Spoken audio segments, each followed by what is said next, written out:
Welcome back to Arise Review. The Emerald Isle is a scene of celebrations and historic reconciliation. Voters in the Republic of Ireland said "we do" to give same-sex couples the right to say "I do."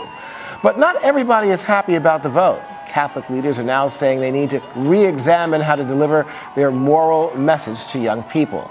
Well, in Northern Ireland, a simple handshake made major news.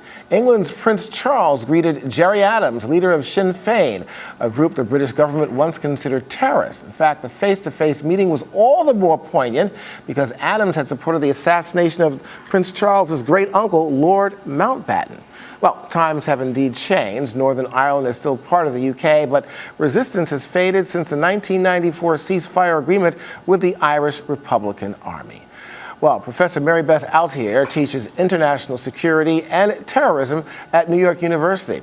Let's start with the same-sex marriage. Now, the vote was not close. It was about 62%, but what we understand, Mary Beth, is that a number of young people came from other countries just to come back to their homeland on this vote. What does that tell you?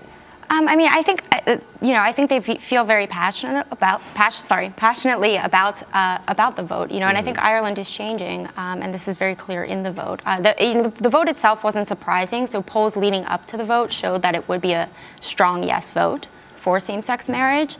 But in light of how Catholic Ireland traditionally is, it is a surprising vote, and I think it signals the decline of the authority of the Catholic Church in Ireland. Well, I got to tell you, there's been talk about separation of church and state all along from this country since its inception here in the United States.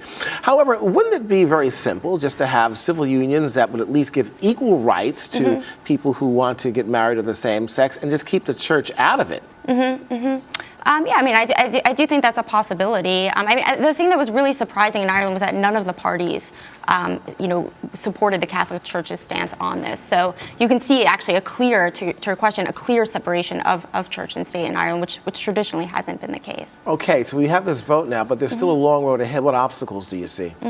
I mean, one of the obstacles is whether, the church's role in this. So will they perform these ceremonies on the civil side, or will they refuse to do so?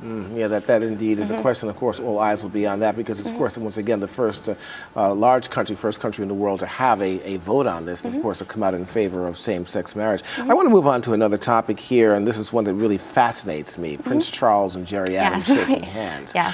We know there's been all sorts of tension there for decades, and I guess the question is here, I found it just almost unfathomable for the prince to shake Gerry Adams' hand. Yeah. I mean, so there have been handshakes before. So Martin McGuinness shook the Queen's hand, but the reason why this is so surprising, right, is that Gerry Adams played an important role, right, in the killing of the prince's uncle. And and so for Prince Charles, it really was symbolized not even just recognition, but reconciliation and healing. So he said, I can forgive this horrible act. He said he couldn't forget it, but he could forgive it. Interesting. How well was this received in the UK?